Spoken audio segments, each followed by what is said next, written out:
And then, Senator, the other question that I think is useful to explore, given your experience at the state level, is the general regulatory framework that the state does have. You referenced the topic areas, but the independent peer review panel that the chair referred to is a creation of the California Public Utilities Commission.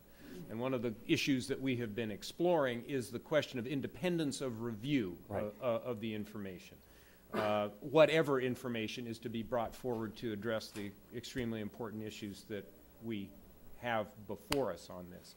And I wonder if you had any comments you'd like to make on the nature of how this whole system is set up such that it is the utility that's pursuing these events, and how we might protect the public's interest and the public trust in terms of the results that might be gathered. Well, I think it's actually a superb question because there's always a question or an issue with regard to objectivity and independence when the entity that is either commissioning the work or performing the work has a direct advantage or disadvantage in the result of that work. It's a well understood problem in public policy.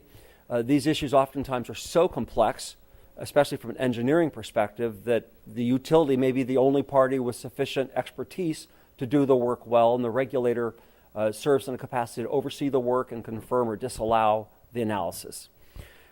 In my opinion, a very robust way of dealing with that potential problem is a peer review process, which has at least an outside party looking at the work and participating in the various stages to ensure best practices are utilized. As I mentioned with the earlier bill with AB 42, that is a provision we fought very hard for.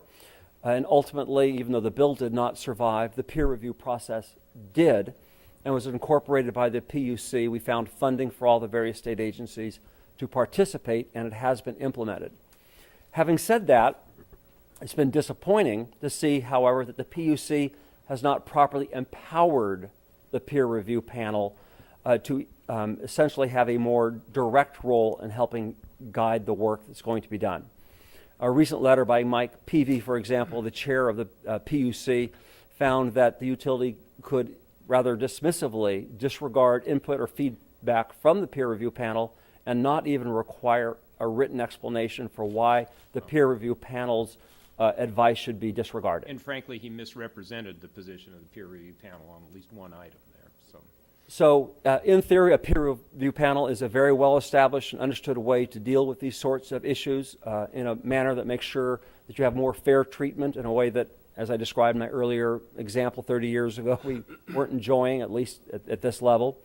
Having said that, the peer review panel has to be given certain power to be able to participate and to ensure there's feedback if their recommendation is not being taken. There's a good scientific and technical reason for it not being taken. Thank you.